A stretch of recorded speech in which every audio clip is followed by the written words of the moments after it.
we've talked about how to prevent injury. What happens when somebody gets hurt? What do we do here? No. What's that? You have to fill out an incident report. Incident report. Even before that. So how many of you guys are nurses or doctors here? Anyone? You're working on it, right? Yeah. But I'm not. And so what do I do in an emergency? Somebody's hurt? I call on people that are nurses and doctors to come take care of it. I don't fake being a doctor for the situation. I call 911 if the situation is severe enough, if somebody has fallen and severely hurt themselves, if they are, not, responsive, you're absolutely calling, or things of that nature. They're complaining of chest pain, you're calling, all of those. I would rather be proactive in that situation than find out that we should have called and we didn't, right? We can always apologize for the ambulance showing up. It's tough to apologize for it not showing up.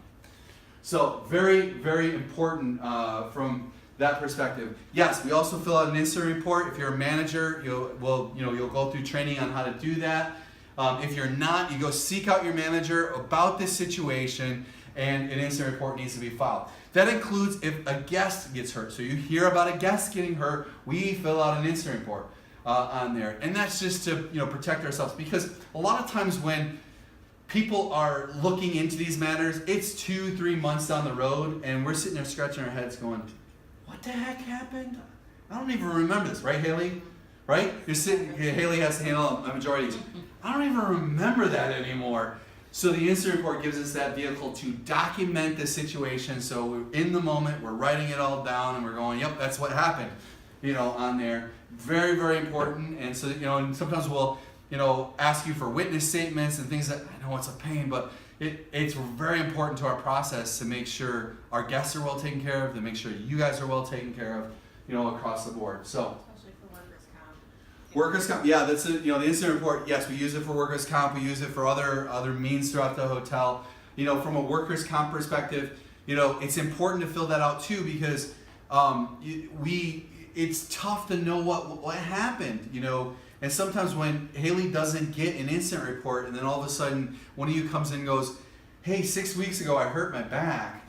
She's going, you did what? What happened? She has no clue about it, and she's completely in the dark, left to pick up the pieces. She preferred not to be in that situation. So it's very important to do incident reports from that perspective. Here we handle sharps and glass quite a bit throughout. Housekeeping very much handles sharps. For those who need it, we do have a Hep B shot program, particularly for the housekeeping team, to get immunization for Hep B, because it can be very much a risk. So the video, who remembers what they talked about when handling sharps? Gloves. Gloves? The container, sharp container. Yes? Tongs to pick it up. Yes? The bag with tongs in. Red bag, yeah. What's that? The It's a red hazmat hazardous bag. bag. We don't use the red hazards bag. Okay. We have sharps containers though. Yeah. Absolutely. Clear garbage bags, also important on there. Clear, the needle can swing around. A few years ago I had a housekeeper that I was working with, and she got stuck with a needle. She was, there was one in a trash can. She put her hand down to push it down. There's a needle, she gets stuck. We were all in agony, wondering what happened. She went to the hospital, got checked out, went to the hospital many, many months later again to get checked out over and over. Fortunately, nothing happened to that, and I'm glad to hear and say that, but I'm telling you, there was a lot of anguish, as a whole team, because we cared very much about her, to say, what happened now with this situation? So trash cans, we don't use our hands to push them down, because you don't know what's in them, from that. And then, carrying it away, also important, not right up against your body, all of a sudden something sticks into you from there. Now, our housekeeping team, we care very much about sharps. Our housekeeping team, on every single one of their carts, has a little sharps container. And then the main sharps container is located up in the housekeeping office if you need to use it from there. So, any questions about sharps or anything like that? As far as I know, we don't have a broken glass. I mean, there's a recycling thing. That is what we use. For the glass there, but what about plates or anything else? The same. Okay. Yes, absolutely the same. We do not want to put that in the regular trash. We recently had somebody where glass got mixed in with linens, and they cut themselves on that. That's not a great situation. So, matter of fact, there is for the restaurant team an SOP for that, and I got to double check to make sure it's still in place. But you guys should have a little dustpan and a little broom to help you sweep off the tables, right? Yeah, yeah. That is correct. Good. Yeah. We've got like the regular dustpan, but not like a little one for the table. We don't any longer. Okay, we'll need to look into that. I've seen a little one. We at one point had a little dustpan and a little broom to be able to sweep glass off the table. So glass handling. How do we handle glass, guys? Broken glasses? Yeah, if it's broken glass, So use your hands. do not use your hands. Do not use your hands. We have brooms. We have dustpans. We have vacuums. We have a ton of ways for you to handle glass without using your hands at all on there. That it is. You go, well, it's not a big deal. Just pick it up. No, get a dustpan, clean it up. And if it's banquet team, if it's in the middle of the room, grab another server there to stand there and watch while you go get a dustpan. If you're concerned that someone's going to step on it, going to get hurt, things of that nature, grab one of your teammates and go, hey, can you watch this? Make sure no one steps on this. I'll be right back with a dustpan on there. So, because it's serious, I've seen broken glass. Somebody gets caught on their finger, no big deal, right? 3 days later, they end up in the hospital because the cut turned septic and wasn't, treated properly on there. It can be a big deal, believe it or not. So I really, really encourage you to handle glass properly. We talked about all the SDS book conditions. Any questions on that? The last thing that I want to talk about is fire safety and handling of a fire emergency. We had the benefit of yesterday having a fire alarm. Who was here? Who thinks you responded properly? Kinda, sorta, not sure. It was very awkward for the customers dining, It can be. Yeah. How did you respond? We escorted everybody out, Yeah. and when One release, they came back. So here's the thing. The fire alarm goes off, how do we react? That's always the question. We treat every fire emergency as if it is real until we have something confirming it's not. So if the fire alarm goes off right now, I'm going to tell you all to evacuate the building. We're going to get guests out of the building. Guest comes up to you and says, Adam, do I really have to leave? You say, so in hospitality, we apologize a lot. So we say, oh, I'm so sorry, but yes. Okay, how does that sound different than, yeah, you got to get out of here? I'm so sorry, but yes. Can I help you, show you to the door? Can I show you to the stairwell? Okay, this is really, really important that we, get guests out, because fortunately, a majority of them are false alarms, but we don't know that until, it's confirmed on there. And so we treat it very much as real. People have to leave. Obviously we're not going to put hands on them and go drag them out of the building. But yes, you have to leave. I'm sorry. I know you just sat down. The dinner just got dropped in front of you. But yeah, unfortunately, it'll be right back here. On there. So those, and up on guest floors, the same thing. The front desk will get calls. Do I really have to leave my room? Oh, I'm so sorry. But yes, right? It's going to be your answer on that. I'm so sorry, but yes, you do have to leave the room. In that situation, we let them know that the elevators are not working, and that they will have to use the stairwell if they're on. And to let us know if are you going to need assistance getting down. Maybe there's somebody that's mobility impaired and may need assistance getting out of the building. So every fire situation is a big deal and treated as such, and we immediately go into action on there. Each of you in your packets, we review the meeting locations for your department after you leave the building. Now, one of the most disappointing things I heard yesterday from our fire alarm was this. There were guests that complained that as they left, they were leaving the building, staff members were indifferent to them. Meaning, they didn't acknowledge them, they didn't try to assist. Some of our guests were dragging luggage out, and we didn't offer to assist. So, yes, I want you to leave the building too, but I want you to assist guests with getting out. You can assist them. The stairwell's over here. Can I help you? You know, you're up on the floor and you see somebody standing in front of the elevator waiting for it to come.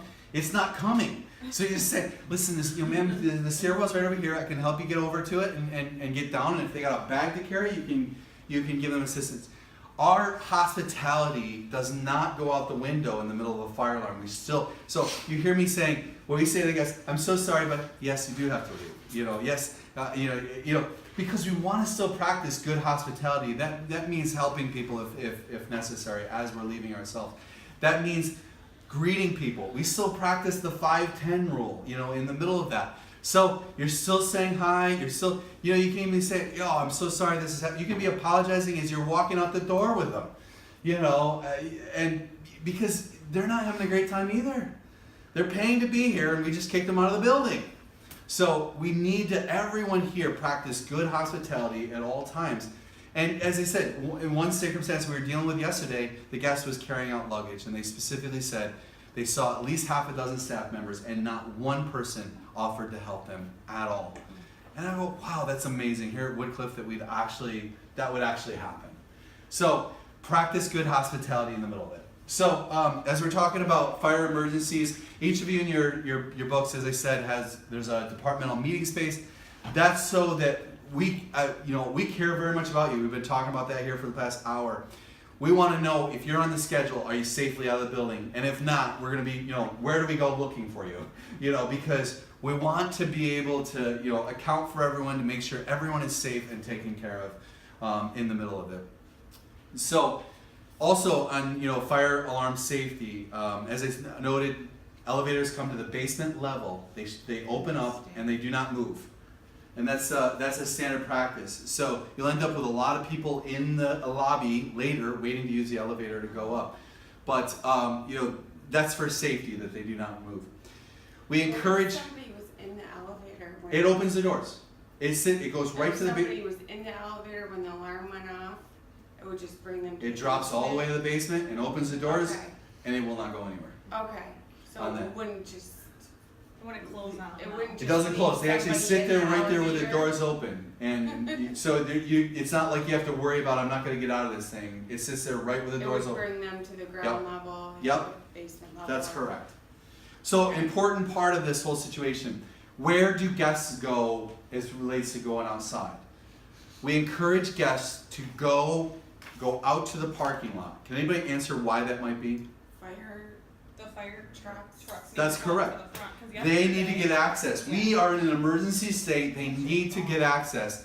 So if you're walking out with guests and they stop right outside the front doors, what do you say? I'm sorry, but I'm sorry, but yes, exactly. I'm sorry, but can you come with me? We need to go over to the parking lot, if you don't mind, please. I'm sorry, but right. So we practice, you know, that is part of the whole thing. You know, if they're going out another door, we need them to move away from the building so that firefighters can get the best access possible to take care of the scene. You know, and all with the goal of saving lives in the middle of that. Any questions about fire alarms, fire emergencies? I think we need to practice one, Matt. We do practice them, so we will be scheduling a practice fire alarm here. If you were here yesterday, you got some practice. There's training for each of the departments. You know, as associates, you know, managers are required to come down and report to the desk, and there's a whole chain of command that happens in the middle of a fire alarm situation on who's in charge. If I'm in the building, I'm going to be in charge of the situation from there. And so there's a lot of moving parts that happen in a fire alarm situation. So everyone being helpful and on point is really required. I was talking with my team because we end up primarily handling the whole situation. My team does, and we were talking about scripting, you know, various scenarios. And the scenarios are endless, and so ultimately, just you're really thinking about the situation, and you know, sometimes that's why we ask the management team to be available, because we will say, you know, I will be at the front desk and say, you know, hey Chelsea, I need you to go over here and help me with this situation, and that's what we do in the middle of it. Everybody that's hourly associates leaves the building. The only ones that stay, the exception of that is the maintenance team. The maintenance team is usually checking out what the problem is and handling it from there. Any other questions? I mean, if it's true fire and everything, is their baggage really a priority? I mean, It's not, what I this, left my purse behind. I the wasn't going situation was the anywhere. person was in the elevator with their baggage. Oh, okay, I understand. So that's why they had their baggage with them. Okay. Back, if you're at the desk taking that call, should I bring my luggage with me? No, please, you know. I'm sorry. It's more important that you get yourself, yes, I'm sorry. Mario, what do you got? Or like when can I pull the alarm handle? If you see a fire, What if it's like Smoke. small fire? you, Like in the kitchen. if it's a fire on the grill, no, Mario, no. Given what you do, I do know I need to qualify that. So, you know, yeah, if it's fire on the grill, I assume that you'll take a powder pan and put over it and take care of it. You know, that's a Like, you know, not that's- just like messing around. Like, what do you call like when I can actually pull the handle? well, I guess anytime that you're seeing a fire of any sort of significance, you probably should be pulling the handle because you want the fastest response possible. This building doesn't empty out instantly, you know. And let me touch on fire extinguishers as part of this.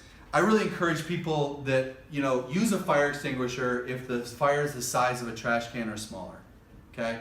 Bigger than that, there are systems and there are other people that are much better trained than we are to handle that situation. And the reason I say that is because people die holding fire extinguishers from being overcome with heat, from being overcome with smoke, and it can be a big deal. You know, they're well-meaning holding that fire extinguisher trying to put it out, and usually when it's a large enough fire, that fire extinguisher isn't doing much. So that's my general rule of thumb. If it's bigger than a trash can, you know, you kind of leave it to the professionals to take care of there. But if you've got a fire the size of a trash can, I'd still want you to pull the alarm because you're going to have smoke, you're going to have other things, and you know that fire may come back. You may think you have it out and you don't, and let's let the professionals take a look at it here later and take care of it. Does that make sense? Yes? How do we know when it's okay to go back in? Because yesterday I just saw people going back in, so I was like, okay, let's go. We generally will give an all clear in some way, shape, or form. So we'll send staff out to let know all clear.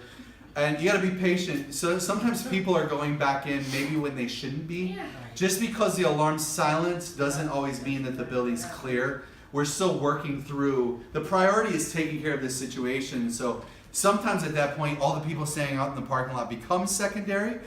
And so that's, you know, we'll generally be sending out staff to give the all clear. Okay, everybody can come back in. We're all set from there. But that's after we've got the situation under control and we're confident that, you know, things are all set. It was really quick yesterday.